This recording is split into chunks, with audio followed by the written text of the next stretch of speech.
जब हर काम समाज के लिए ही है तो कोई ऊंचा और कोई नीचा कैसे हो गया, ये कहना है हमारे आरएसएस प्रमुख मोहन भागवत जी का। और सिर्फ इस एक लाइन में ही आरएसएस का पूरा मतलब छिपा हुआ है। एक्चुअली आजादी से पहले भी लोग अपने देश के अंदर ऊंच नीच जात धर्म को बहुत इम्पोर्टेंस देते थे। यही वो आइडियोलॉजी थी जिसका फायदा उठाया अंग्रेजों ने, और मुट्ठी भर लोग दूसरी जगह से आकर न सिर्फ हमारे देश में 190 साल तक रहे, बल्कि उन्होंने हमें अपना गुलाम बना कर रखा। अब जब यही बात डॉक्टर केशव हेडगेवार को समझ आई, तब उन्होंने पूरे हिंदुस्तान को एक करके उन्हें हिंदू संस्कृति के साथ जोड़ने का लक्ष्य बनाया। जिसके बाद 27 सितंबर 1925 को उन्होंने नागपुर में राष्ट्रीय स्वयंसेवक संघ यानी कि आरएसएस की स्थापना की। अब वैसे तो यह एक ऐसा संगठन है जिसने देश और देशवासियों के लिए कई बड़े बड़े काम किए हैं, लेकिन इसके बावजूद इस संघ पर हमेशा कुछ न कुछ एलिगेशंस लगते रहे हैं, जैसे कि ये एक गोडसेवादी कौम है और इन्हें भारत का झंडा स्वीकार नहीं है। इसी तरह के और भी बहुत सारे। लेकिन क्या है इन आरोपों के पीछे की सच्चाई? आरएसएस करता क्या है? और सबसे बड़ा सवाल, क्या आरएसएस ही हमारे देश को चला रहा है?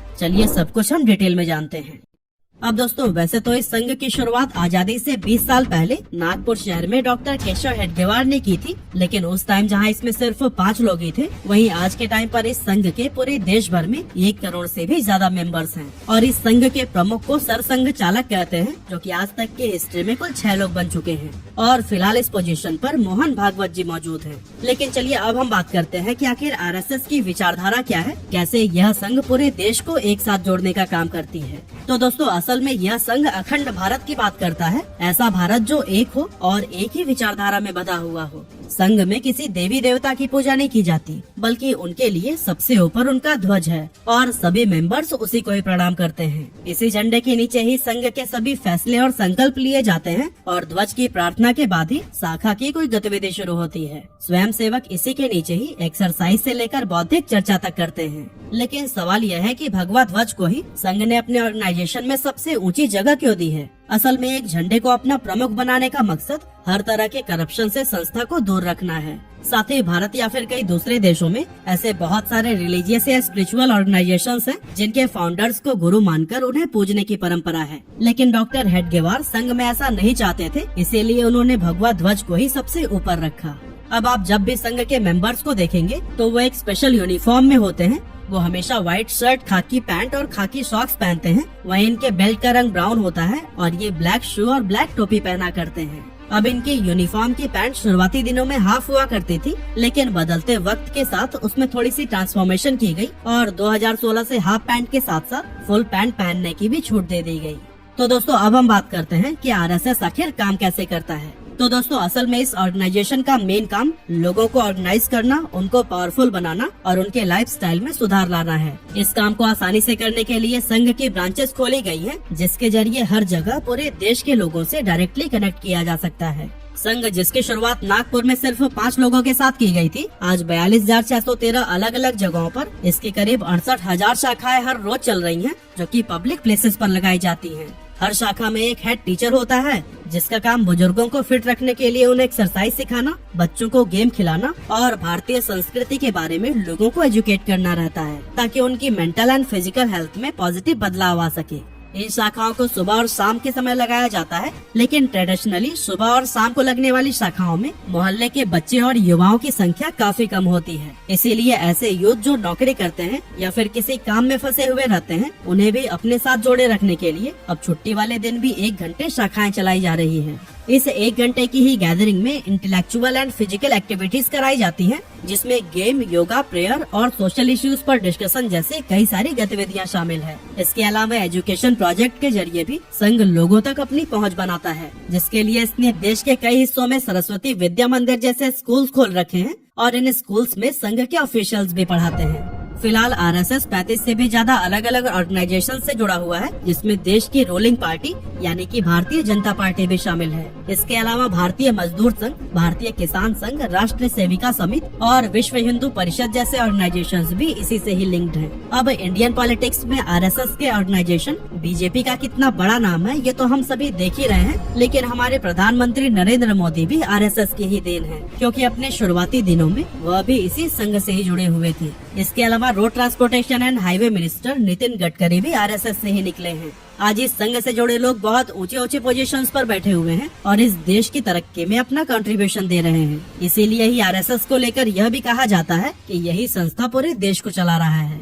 आरएसएस में महिलाएं मेंबर नहीं बन सकती हैं, इसी वजह से उनके लिए एक अलग से ऑर्गेनाइजेशन बनाया गया जिसका नाम है राष्ट्र सेविका समिति। इसमें संघ देश की औरतों को जोड़ने का काम करता है, उन्हें योगासन सिखाए जाते हैं और सांस्कृतिक ज्ञान दिया जाता है। इसके अलावा आरएसएस मुस्लिम और सिख जैसे रिलीजन्स को भी जोड़ने में सफल साबित हुई है, जिसके बारे में हम आगे इसी वीडियो में ही बात करेंगे। इसके अलावा साल 2001 में आरएसएस ने सेवा भारतीय नाम के एक ऑर्गेनाइजेशन को बनाया था, जिसका लक्ष्य भूकंप, सुनामी, बाढ़ या किसी भी तरह की आपदा में फंसे लोगों तक मदद पहुंचाना और उन्हें मुसीबत से बाहर निकालना है।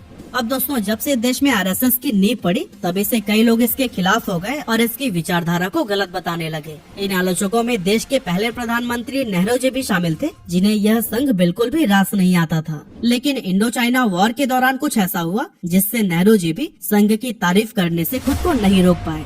असल में उस टाइम तक सारी इंडियन आर्मी बॉर्डर पर लड़ाई लड़ रही थी। ऐसे में संघ के स्वयं सेवकों ने सीमा पर सेना के लिए राशन पहुंचाने के साथ साथ जिस रास्ते से सेना की गाड़ियां जाती थी उसकी सुरक्षा का जिम्मा भी संभाला। स्वयं सेवकों के कामों से प्रभावित होकर उस टाइम के प्राइम मिनिस्टर पंडित जवाहरलाल नेहरू ने 26 जनवरी 1963 को रिपब्लिक डे के दिन परेड में शामिल होने के लिए उन्हें इनवाइट किया था और सैकड़ों संघ के स्वयं सेवकों ने उस परेड में पार्टिसिपेट भी किया। इसके अलावा कश्मीर सीमा पर निगरानी और भारत पाकिस्तान पार्टीशन से पीड़ित लोगों को भी आश्रय देने में संघ का बहुत बड़ा योगदान रहा है। संघ के मेंबर्स ने देश के बंटवारे के बाद अक्टूबर 1947 से ही कश्मीर की सीमा पर पाकिस्तानी सेना की एक्टिविटीज पर नजर रखनी शुरू कर दी थी। ये काम न तो नेहरू माउंटबेटन गवर्नमेंट कर रही थी और न ही जम्मू कश्मीर के राजा हरि सिंह कर रहे थे। उसी टाइम पर जब पाकिस्तान की एक आर्मी यूनिट ने कश्मीर की सीमा लांघने की कोशिश की तो फिर सैनिकों के साथ साथ कई स्वयं सेवकों ने भी अपनी मातृभूमि की रक्षा करते हुए लड़ाई में जान गंवा दी थी। इसके अलावा 1971 में ओडिशा में आए भयंकर चक्रवात से लेकर भोपाल की गैस त्रासदी तक, 1984 में हुए सिख विरोधी दंगों से लेकर गुजरात के भूकंप और कारगिल युद्ध के घायलों की सेवा तक संघ ने राहत और बचाव का काम हमेशा सबसे आगे रहकर किया। कोविड के दौरान भी आरएसएस ने देशवासियों की खूब मदद की और जब भी कोई आपदा आई ये हमेशा मदद के लिए आगे आते रहे। और दोस्तों, इनके सेवा कार्य में न सिर्फ भारत के लोगों को सुरक्षा देना शामिल है, बल्कि नेपाल, श्रीलंका और सुमात्रा में भी मुसीबत के समय उन्होंने अपनी पूरी मदद भेजी है। संघ के इन कामों की वजह से उनका देश प्रेम साफ तौर पर देखा जा सकता है, लेकिन फिर भी काफी समय से आरएसएस पर ये एलिगेशंस लगते आए हैं कि इन्होंने भारतीय तिरंगे को नहीं अपनाया है, क्योंकि 26 जनवरी 1950 के बाद अगले 52 सालों तक संघ ने भारत का तिरंगा ही नहीं लहराया था। और हाँ, कुछ समय पहले राहुल गांधी ने भी आरएसएस पर यही आरोप लगाया। हालांकि 2002 के बाद आरएसएस ने झंडा फहराना शुरू कर दिया था और हर साल 15 अगस्त व 26 जनवरी को संघ में राष्ट्रीय ध्वज फहराया जाता है। लेकिन अब सवाल यह है कि आखिर संघ ने 1950 से 2002 तक भारत का तिरंगा फहराया क्यों नहीं? अब दोस्तों, आजादी के समय से लेकर आज तक लगभग हर चीज में कुछ न कुछ बदलाव जरूर आया है और इस बदलाव का असर आरएसएस की आइडियोलॉजी पर भी देखने को मिला है। जब आरएसएस की शुरुआत हुई थी तो उस समय उनकी विचारधारा देश को एक संस्कृति में बांध कर रखना था ताकि उन्हें कोई और भी गुलाम न बना सके। लेकिन जब इंडिया के 2 टुकड़े हुए और पाकिस्तान एक मुस्लिम देश के रूप में जाना जाने लगा, तब संघ चाहने लगा था इंडिया को अभी हिंदू राष्ट्र घोषित कर दिया जाए। हालांकि देश को पहले से ही सेक्युलर बनाने का प्लान था, इसीलिए उनकी मांग को रद्द कर दिया गया, जिससे नाराज होकर आरएसएस ने तिरंगे और संविधान को मानने से ही इनकार कर दिया था। इसके बाद से संघ को पूरे देश में ही खूब क्रिटिसिज्म का सामना करना पड़ा और अभी वो इस आलोचना से बाहर निकला भी नहीं था, तभी नाथूराम गोडसे ने महात्मा गांधी की हत्या कर दी। और जो कि गोडसे संघ से जुड़ा हुआ था, इसीलिए लोगों ने आरएसएस का विरोध करना शुरू कर दिया। हालांकि आरएसएस ने उस समय ही क्लियर कर दिया था कि नाथूराम गोडसे काफी समय पहले से ही संघ आना बंद कर चुका था, लेकिन फिर भी उस टाइम तक किसी ने भी यह बात नहीं मानी और इस संघ को बैन कर दिया गया।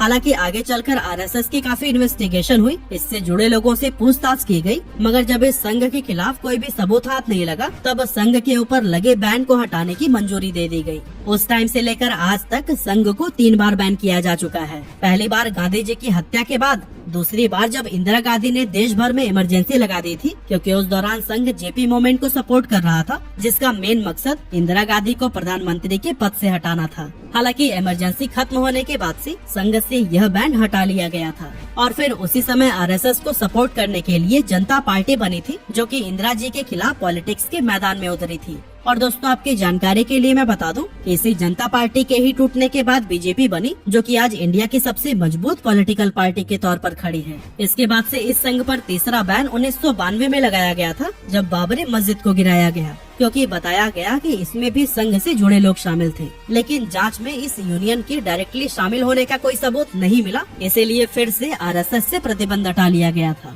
अब दोस्तों आरएसएस की आइडियोलॉजी देश को हिंदू राष्ट्र बनाना है, इसीलिए इनकी विचारधारा से बाकी धर्म के लोग नहीं जुड़ पाते हैं। इसी को समझते हुए संघ ने सिखों के लिए सिख संघ की स्थापना की, जिसकी अभी 450 ब्रांचेज हैं। इसके अलावा मुस्लिम्स को संघ से जोड़ने के लिए मुस्लिम राष्ट्रीय मंच को बनाया गया, क्योंकि मोहन भागवत का कहना है कि हिंदू राष्ट्र मुस्लिम्स के बिना नहीं बन सकता है। ये देश के लिए एक बहुत ही इम्पोर्टेंट पिलर है।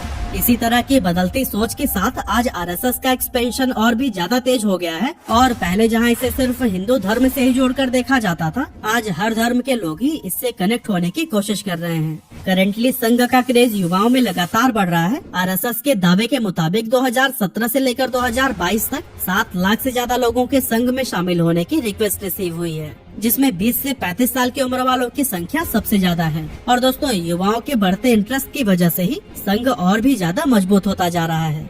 वैसे इस संघ के बारे में अगर आपको भी कुछ कहना है तो फिर हमें कमेंट बॉक्स में जरूर लिखिएगा।